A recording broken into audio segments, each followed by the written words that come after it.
The marketplace in Kandahar was bustling with its usual chaos when the explosion shattered the morning calm. Dust and debris filled the air as screams echoed through the narrow streets. Navy SEAL medic Sarah Martinez had been conducting a routine patrol with her unit when the improvised explosive device detonated near a fruit vendor's stall. Sarah's training kicked in immediately. She rushed toward the blast site, her medical bag already in hand. The scene was devastating. Several Afghan civilians lay wounded, their cries piercing through the settling dust. Her team quickly secured the perimeter while she began triaging the injured. Among the wounded was a young woman in traditional Afghan dress, lying motionless near an overturned cart. Sarah knelt beside her, checking for vital signs. The woman appeared to be unconscious, with what looked like shrapnel wounds on her arms and legs. Blood stained her blue burqa, but something about her positioning seemed odd to Sarah's trained eye. As Sarah began her initial assessment, she noticed the woman's breathing pattern was too controlled for someone who had just been caught in an explosion. Her pulse was steady, almost deliberately so. Most blast victims showed signs of shock, irregular breathing, and elevated heart rates. This woman's vital signs were remarkably composed. Sarah carefully examined the wounds. They were real enough, bleeding and requiring immediate attention, but their placement was curious.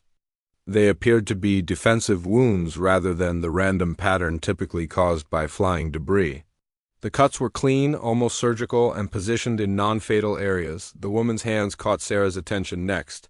Despite wearing traditional women's clothing, her hands were calloused in specific ways that Sarah recognized from her own military training. The calluses on her trigger finger and the slight discoloration on her knuckles told a story that didn't match her civilian appearance, Sarah continued, her examination while calling for a stretcher. As she cleaned the wounds, she noticed something that made her pause. Hidden beneath the woman's sleeve was a small tattoo, barely visible but unmistakable to someone with Sarah's background. It was a military insignia from an elite Afghan Special Forces unit that worked closely with American troops. The realization hit Sarah like a cold wave.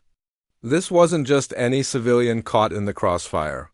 The woman lying before her was likely an undercover Afghan Special Forces operative, possibly injured while pursuing the same targets that Sarah's unit was tracking. Sarah's mind raced as she processed this information. The woman's cover was still intact, and revealing her identity could compromise an ongoing operation or put her life in even greater danger. Sarah made a split-second decision that would change everything. She would treat her as a civilian while secretly ensuring her real identity remained protected. As Sarah worked to stabilize the woman's condition, she noticed the patient's eyes flutter open for just a moment. In that brief instant, their eyes met, and Sarah saw a flash of recognition and gratitude. The woman understood that Sarah knew who she really was, and more importantly, that her secret was safe. The sound of approaching helicopters meant that medical evacuation was imminent.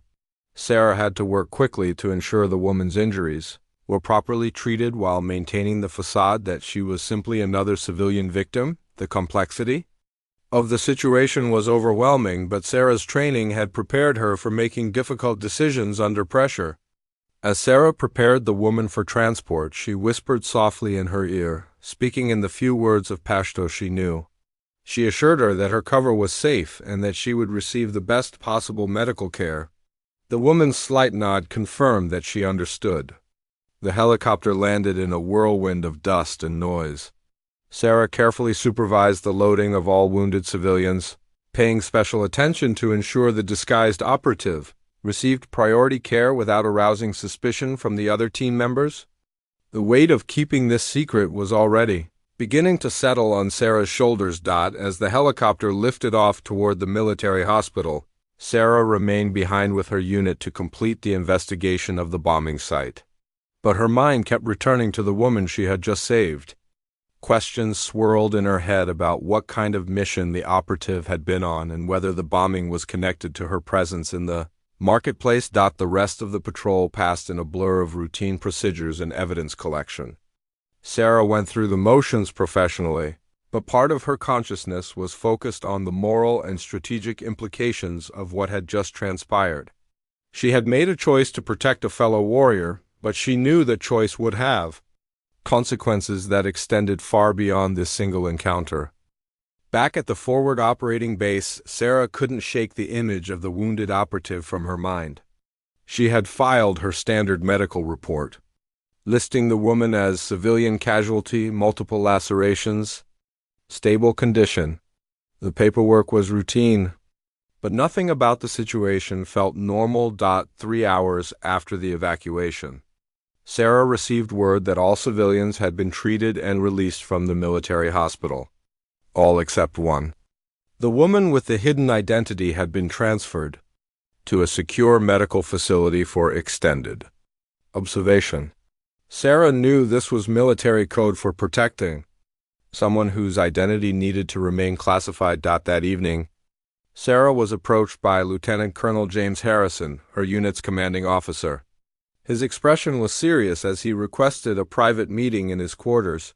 Sarah's stomach tightened, wondering if somehow her actions at the marketplace had been discovered. "Martinez, I need to discuss the incident from this morning," Harrison began, his tone measured and professional. "The woman you treated, the one in the blue burqa, we've received some interesting intelligence about her." Sarah maintained her composure, but her heart rate increased.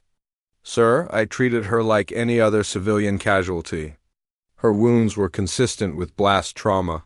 Harrison studied her carefully. "I'm sure you did. But sometimes in this war, things aren't what they appear to be. We've learned that there may have been an undercover Afghan National Army operative in that marketplace today. Someone working on a joint intelligence operation?" Sarah chose her words carefully. "I wasn't aware of any specific operations in that area, sir. I responded to wounded civilians and provided medical care according to my training."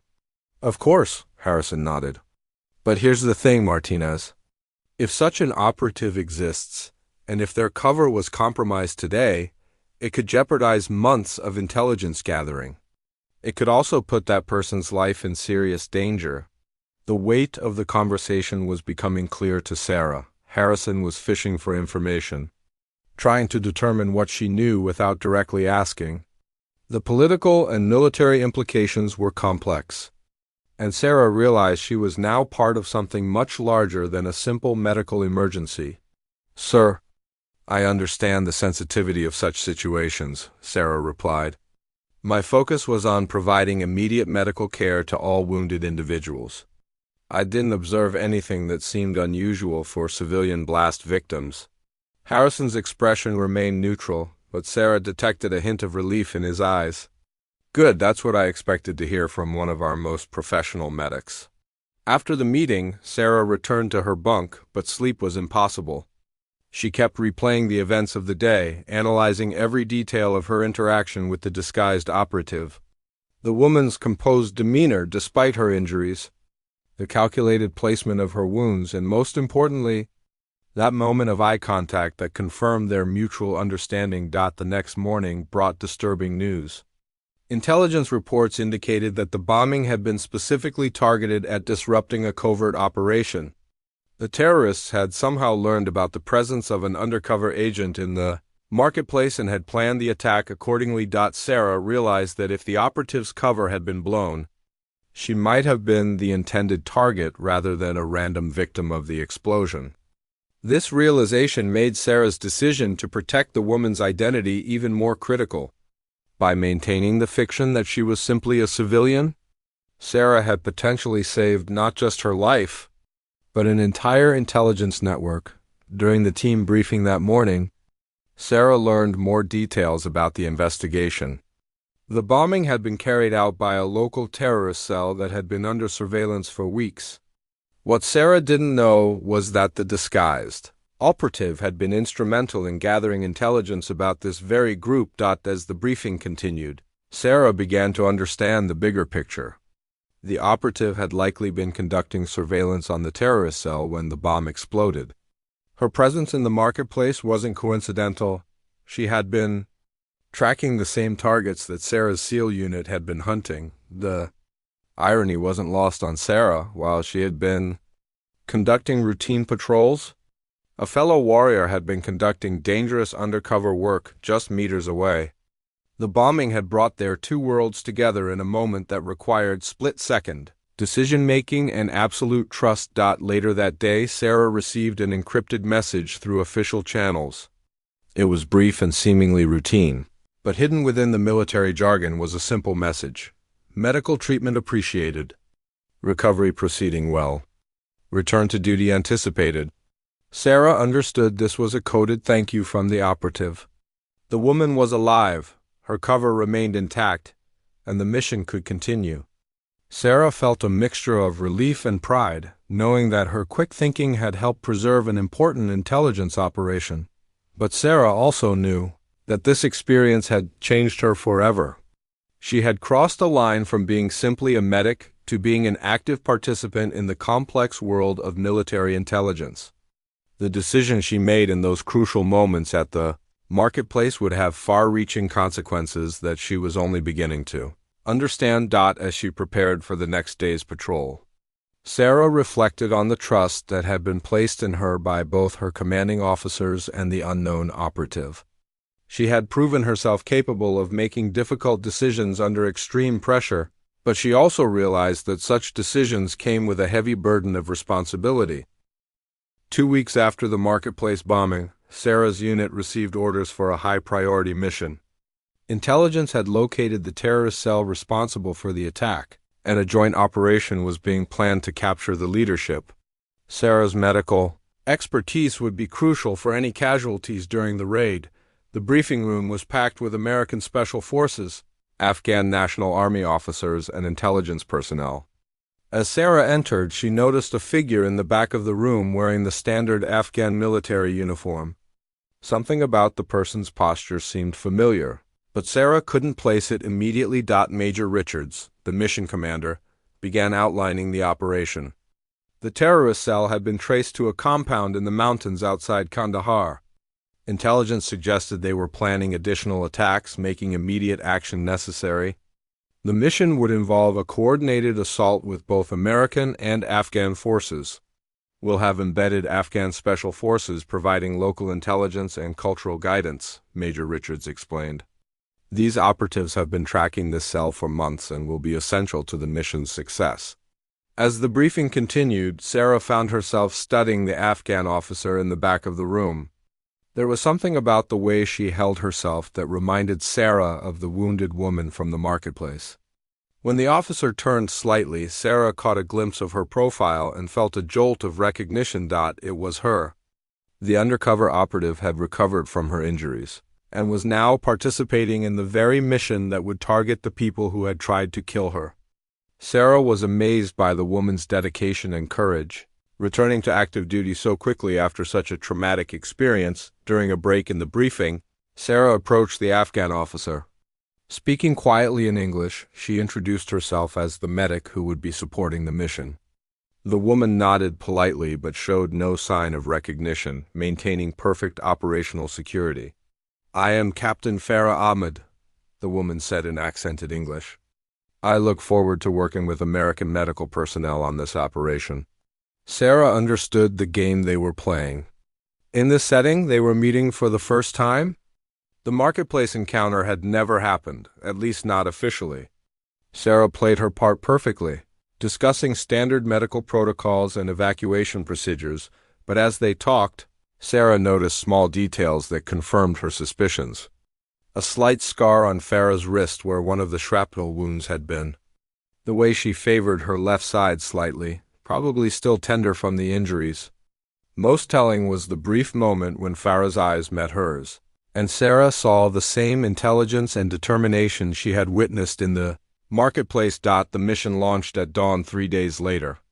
Sarah was positioned with the medical team at a forward staging area, ready to treat any casualties from both forces. As the assault began, she monitored radio, communications, and prepared her equipment for whatever might come. The operation proceeded smoothly at first. The compound was surrounded, and initial reports indicated minimal resistance. But as the teams moved deeper into the target area, the situation changed rapidly. The terrorists had prepared defensive positions and were fighting back with surprising organization, and firepower. Sarah heard Captain Ahmed's voice over the radio, calling in tactical updates in both English and Pashto. Her intelligence about the compound's layout was proving invaluable, helping the assault teams navigate through the complex maze of buildings and tunnels. Then everything went wrong. An explosion echoed across the valley and urgent calls for medical support crackled through the radio. Multiple casualties were reported, including both American and Afghan forces. Sarah and her team immediately moved toward the compound to establish a forward treatment area. As they approached the battle zone, Sarah saw Captain Ahmed helping to carry a wounded American soldier toward the medical staging area. Despite the chaos around her, Farah moved with the same composed determination that Sarah had observed in the marketplace. She was coordinating evacuation efforts while continuing to provide tactical intelligence to the assault teams. Sarah quickly established her medical station and began treating the wounded.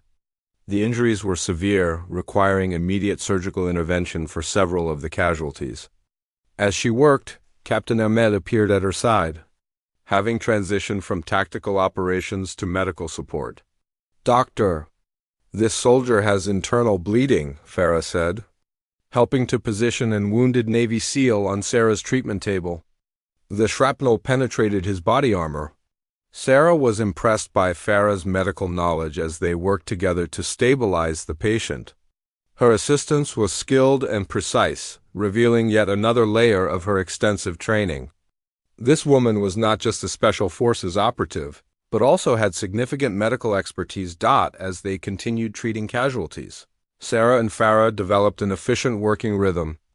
They communicated through brief professional exchanges, but Sarah could sense the deeper understanding between them. They were two warriors who had shared a life-changing moment, now working together again under completely different circumstances. The final phase of the operation was successful. The terrorist leadership was captured, and intelligence materials were recovered that would help prevent future attacks. But the cost had been high, with several serious casualties requiring immediate evacuation to advanced medical facilities. As the mission concluded and teams began returning to base, Sarah had a quiet moment with Captain Ahmed. They stood together watching the helicopters evacuate the wounded, both exhausted from hours of intense medical work. "You did excellent work today," Sarah said, speaking in a way that could apply to either the current mission or their previous encounter. "Sometimes we must trust each other completely," Farah replied, her words carrying layers of meaning. "Today showed that such trust can save many lives." Sarah understood that Farah was thanking her again for maintaining her cover in the marketplace. Their partnership today had demonstrated how that moment of trust had preserved an intelligence asset who proved crucial to the mission's success. Following the successful mission, Sarah found herself assigned to a new role that surprised her. Lieutenant Colonel Harrison called her into his office with news that would change her military career trajectory completely. The success of the recent operation had led to a request from Joint Intelligence Command for her to participate in a specialized program. "Martinez, your performance during recent operations has been exceptional," Harrison began.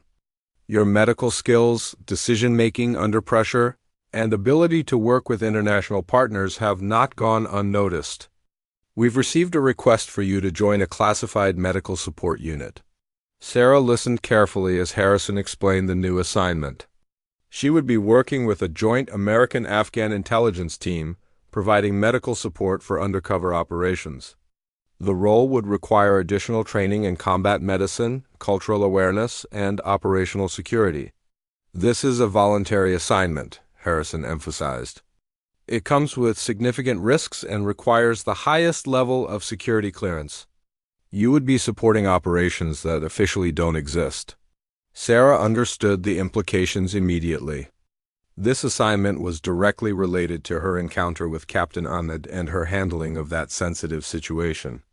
Her ability to protect classified information while providing medical care had marked her as someone suitable for the most sensitive operations. After accepting the assignment, Sarah began an intensive training program at a classified facility outside Kabul. The curriculum included advanced trauma medicine, cultural immersion, language training, and operational security protocols. She learned to treat injuries in ways that wouldn't reveal the true nature of someone's activities. During her third week of training, Sarah encountered Captain Ahmed again. This time, their meeting was official and planned. Farah was serving as a cultural advisor and tactical instructor for the program, helping American medics understand the complexities of providing medical care during undercover operations. Dr. Martinez, Farah said as they were formally introduced to the class, I understand you have experience with treating casualties in civilian environments. Yes, Captain Ahmed, Sarah replied, maintaining the professional distance required by their new working relationship. I've learned that medical care often involves more than just treating physical injuries. Their training partnership developed over several weeks. Farah taught Sarah how to identify undercover operatives who might be injured during missions, how to provide medical care without compromising their covers, and how to communicate sensitive information through seemingly routine medical interactions. Sarah was fascinated by the depth of Farah's knowledge. She spoke 5 languages fluently, had extensive medical training beyond her special forces background, and possessed an encyclopedic understanding of regional politics and terrorist organizations. Sarah began to realize that their encounter in the marketplace had been far more significant than she had initially understood. One evening during a training exercise, Farah and Sarah found themselves alone in the medical training facility.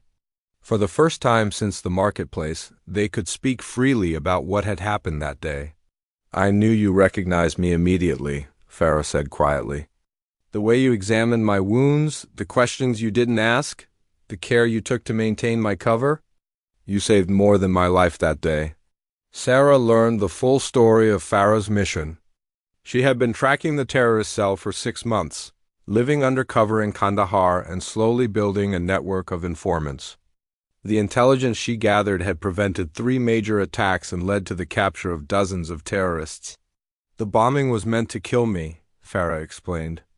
They had discovered that someone was feeding information to coalition forces, but they didn't know who. The attack was designed to eliminate anyone who might be an informant.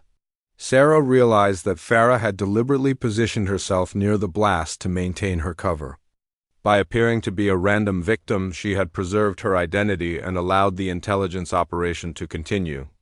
The controlled nature of her injuries made sense now. She had used her medical training to create wounds that looked severe, but weren't life-threatening. But how did you know I would protect your identity? Sarah asked. I didn't, Farah admitted. But I watched your eyes as you examined me. I saw recognition, then calculation, then decision. You chose to trust me before you even knew who I was. That told me everything I needed to know about your character. Their conversation was interrupted by the arrival of other trainees, but Sarah felt she finally understood the full scope of what had transpired. She had been tested in the marketplace without knowing it, and her response had opened doors to a new career path that she never could have imagined. As their training continued, Sarah and Farah developed a professional partnership that went beyond their shared experience. They created new protocols for medical support during intelligence operations, combining Sarah's advanced trauma medicine skills with Farah's operational expertise. Their work attracted attention from senior intelligence officials who were impressed by their innovative approaches to protecting undercover operatives. They were asked to develop training programs for other medics who would be supporting similar operations across the region. Sarah found herself becoming an expert in a field she hadn't known existed just months earlier. The marketplace bombing had been a turning point that revealed her aptitude for handling the most sensitive and complex medical situations. Her ability to make split-second decisions while considering broader strategic implications made her invaluable to the intelligence community, but success came with a price. Sarah's new role required her to maintain multiple levels of secrecy, even with her closest colleagues and family members. She was supporting operations that could never be publicly acknowledged, treating patients whose identities could never be revealed, and participating in missions that officially didn't exist. As her training neared completion, Sarah reflected on how dramatically her life had changed since that dusty morning in the Kandahar marketplace. A single moment of recognition and decision had launched her into a world she never knew existed. Working alongside warriors like Farah, who risked everything to protect both their countries and their fellow soldiers, the weight of responsibility was enormous. But Sarah felt prepared for whatever challenges lay ahead.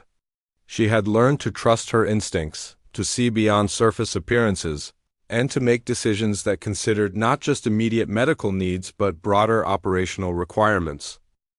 6 months into her new assignment, Sarah received her most challenging mission yet. Intelligence had identified a major terrorist network planning coordinated attacks across 3 countries. The operation to infiltrate and disrupt this network would require unprecedented cooperation between American, Afghan, and Pakistani intelligence services. Sarah's role was to provide medical support for a deep cover operation that would place multiple operatives inside the terrorist organization for several weeks. The medical challenges were unlike anything she had faced before. Operatives might be injured during training exercises with terrorists, subjected to torture if their covers were blown, or wounded during the actual attacks they were trying to prevent. The mission briefing took place in a secure facility that Sarah had never seen before. Representatives from multiple intelligence agencies outlined a plan so complex that Sarah wondered how it could possibly succeed. Captain Ahmed was there, but this time she wasn't serving as a cultural advisor. She was one of the primary operatives who would be going undercover. The target network operates across tribal regions where traditional medical care is limited, explained Colonel Martinez, the mission commander. Our operatives may need to treat injuries themselves or seek help from local healers who can't know their true identities. Sarah's job was to train the operatives in advanced field medicine while developing medical cover stories that would explain any injuries they might acquire during the mission. She also had to prepare for the possibility of providing emergency medical support if the operation went wrong and operatives needed extraction. Working with Farah to develop these medical protocols revealed new dimensions of their partnership. Farah's knowledge of local medical practices and traditional healing methods complemented Sarah's advanced trauma training. Together they created medical kits disguised as common household items and developed treatment techniques that could be performed without revealing military medical training. The most dangerous moment will be if someone gets seriously injured, Farah explained during one of their planning sessions. Modern medical techniques could expose us immediately. We need to be able to provide life-saving care using only methods that a civilian might know. Sarah learned traditional healing techniques from Farah while teaching her advanced first aid that could be disguised as folk remedies. They practiced treating severe trauma using improvised materials and developed coded communications for requesting emergency medical support without breaking cover. The complexity of maintaining medical cover while providing effective treatment pushed Sarah's abilities to their limits. She had to master not just the medical techniques but the cultural and social aspects that would make them believable. A single mistake in how she treated an injury could expose the entire operation. 3 weeks into the mission, Sarah received an emergency communication. One of the operatives had been injured during a terrorist training exercise and needed immediate medical attention. The injury was serious enough to require surgical intervention, but seeking help from conventional medical facilities would compromise the mission. Sarah found herself in an impossible situation. The operative was bleeding internally and would die without surgery. But performing the operation would require medical equipment and techniques that would be impossible to explain if discovered. She had to find a way to save a life while maintaining the fiction that she was simply a local woman with basic medical knowledge. Working with local contacts that Farah had developed over years of intelligence work, Sarah improvised a medical facility in an abandoned building. Using equipment smuggled in piece by piece and disguised as other items, she performed emergency surgery under conditions that would have been unthinkable in a normal hospital. The operation was successful, but Sarah realized how much danger they were all in. The terrorist network was becoming suspicious of the number of accidents and illnesses affecting their new recruits. Intelligence indicated that they were starting to investigate whether someone was infiltrating their organization. Sarah had to develop new strategies for treating injuries that would appear completely normal to terrorist observers. She learned to treat gunshot wounds as hunting accidents, broken bones as falls, and chemical burns as cooking mishaps. Every medical intervention had to support the cover stories rather than undermining them. The psychological pressure was enormous. Sarah was responsible for keeping multiple operatives alive and healthy, while ensuring that her medical care didn't expose them to torture or execution.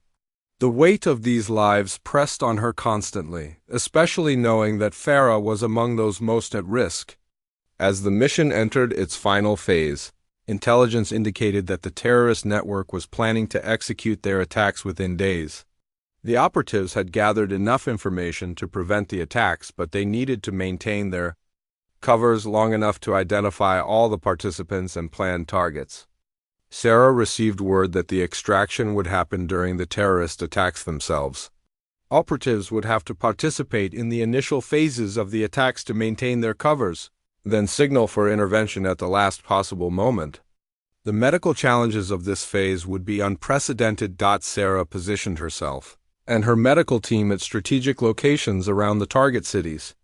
They had to be close enough to provide immediate medical support when the operation concluded, but far enough away to avoid being caught in the crossfire when security forces moved in to stop the attacks. The tension was unbearable as Sarah monitored radio communications during the final phase of the operation. She heard coded messages indicating that operatives were in position, that targets had been identified, and that intervention was imminent. But she also heard reports of injuries, complications, and situations that were spiraling beyond anyone's control when the extraction finally began. Sarah's medical training was put to its ultimate test. Multiple operatives required immediate medical attention. Several had been wounded during the terrorist raids, and one was suffering from poisoning after being forced to prove loyalty by consuming contaminated food.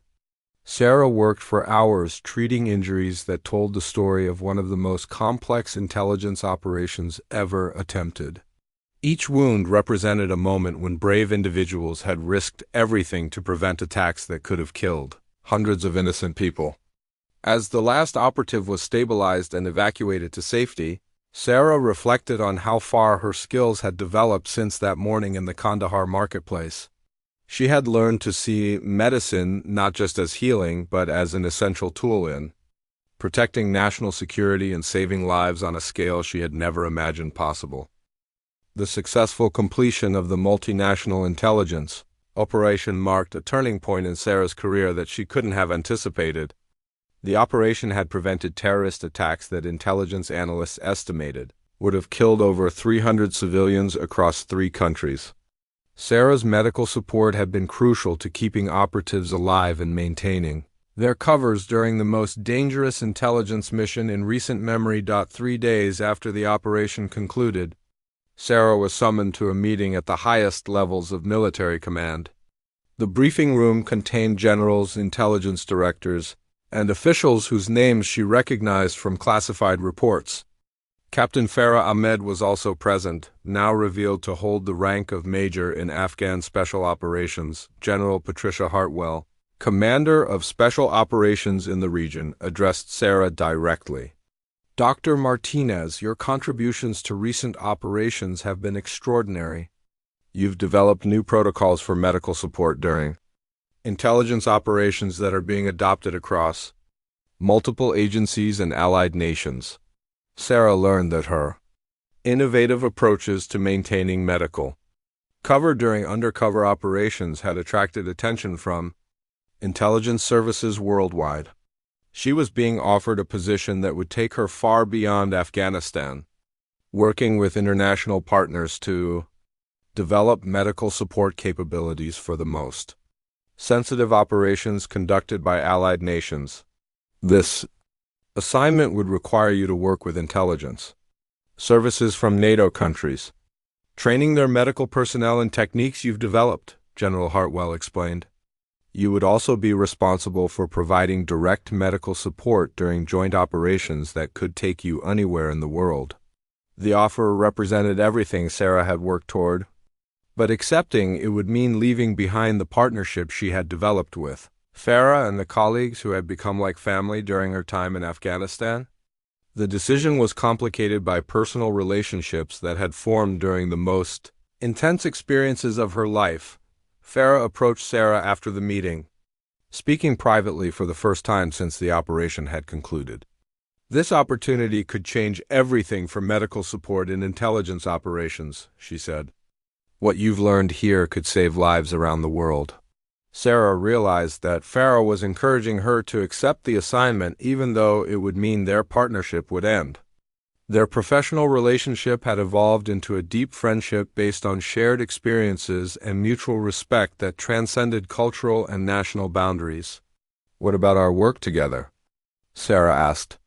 "We've developed protocols that work because of our combined expertise. Separating that seems counterproductive." Farah smiled, the first truly relaxed expression Sarah had seen from her in months. "Actually, I've also received an offer. The Afghan government has requested that I serve as a liaison officer to the new international program. If you accept your assignment, we would continue working together, just on a much larger scale." The prospect of continuing their partnership while expanding their work to help operatives from multiple countries was compelling. Sarah realized that their chance encounter in the Kandahar marketplace had led to innovations that could benefit intelligence operations worldwide. Over the next week, Sarah made her decision. She accepted the international assignment, knowing that it would take her career in directions she could never have imagined when she first enlisted as a Navy medic. The skills she had developed while supporting undercover operations in Afghanistan would now be applied to protecting operatives conducting missions. Across the globe, the transition to her new role began immediately.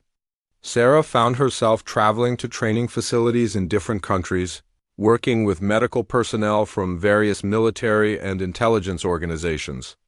The techniques she and Farah had developed for maintaining medical cover during operations were being adapted for different cultural contexts and operational environments. Their first joint international mission took them to Eastern Europe, where they supported an operation to infiltrate a criminal organization involved in human trafficking.